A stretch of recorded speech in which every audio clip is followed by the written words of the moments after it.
कार्यकर्त्यांच्या भरवशावर उभा असलेला पक्ष असून प्रकाश पगारे आणि सर न्यायाधीश यांच्यावरील हल्ल्याची विचारधारा एकच आहे।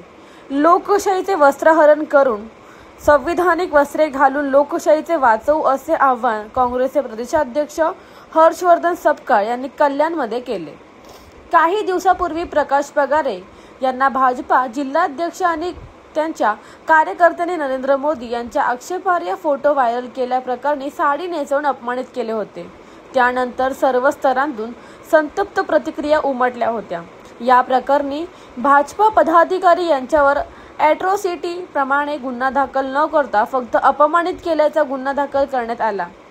त्यांच्या निषेधार्थ आणि भाजपा पदाधिकारी यांच्यावर ॲट्रॉसिटीचा गुन्हा दाखल करण्याच्या मागणीसाठी तसेच सरन्यायाधीश भूषण गवई यांच्यावर झालेल्या हल्ल्याचा निषेध करण्यासाठी कल्याणमध्ये डीसीपी कार्यालयासमोर काँग्रेसच्या वतीने ठिय्या आंदोलन करण्यात आलं।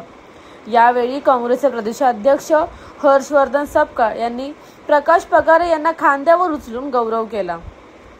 यावेळी सपकाळ यांनी पगारे यांना कोट गांधी टोपी घालून भगवान गौतम बुद्धांची मूर्ती आणि संविधानाची प्रतिमा भेट दिली। यावेळी काँग्रेस जिल्हाध्यक्ष सचिन पोटे, काँग्रेसचे प्रदेश महासचिव नवीन सिंह, प्रदेश सचिव सुरेंद्र आढाव, जिल्हा कार्याध्यक्ष राजाभाऊ पातकर, युवक काँग्रेस जिल्हाध्यक्ष जपजीत माटा, महिला जिल्हाध्यक्ष कांचल कुलकर्णी, शकील खान, मुन्ना तिवारी, विमल ठक्कर, प्रवीण साळवे आदी पदाधिकारी तसेच मान्यवर उपस्थित होते।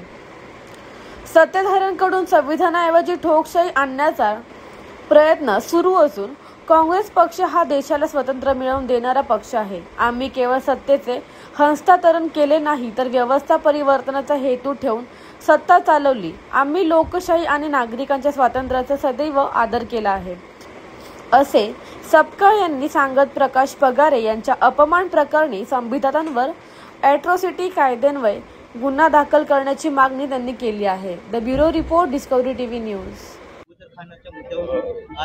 भगवान महावीरांनी जे सांगितलेलं आहे ते एक महान तत्वज्ञान आहे आणि काँग्रेसनी त्या तत्वज्ञानातून सर्वोदय नावाचं सूत्र हे स्वीकारलंय, अहिंसा नावाचं सूत्र देखील त्या ठिकाणी स्वीकारलंय। विवेक, विनय हे देखील मूल्य हे जैन समाजाने आणि जैन धर्मानेच दिलेली आहेत। या सर्व संदेशाच्या अनुषंगाने जैन धर्माकडे आपण पाहतो आणि जैन धर्म स्थापन जो झाला हा मनुवाद्यांच्या एकंदरीत जी काही हिंसा होती, खोटारडेपणा होता आणि समाजाची जी उतरंडी होती, चतुर्वर्ण होता, अस्पृश्यता होती, स्त्री पुरुष भेदाभेद जो होता, याच्या विरोधात बंड म्हणजे भगवान महावीरांनी स्थापन केलेला जैन धर्म आहे।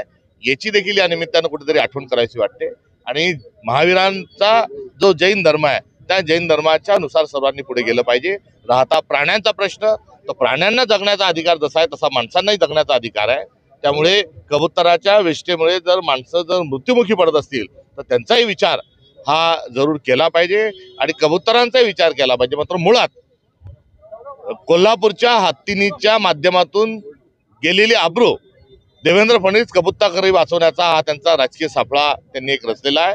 त्यात महाराष्ट्राची जनता, जैन समाज फसणार नाही असा विश्वास व्यक्त करतो आणि या कबुतरांची आणि मुक्या प्राण्यांची दया करत असताना जे मंगलप्रसादजी लोढा साहेब जे आहेत, जे मंत्री आहेत, त्यांनी मुंबईला एक टोमदार कबूतर लोढा टावर उभं करावं आणि या सगळ्या कबुतरांना जगण्याचा अधिकार प्रदान करावा ही आमची त्यांच्याकडून त्यांच्याशी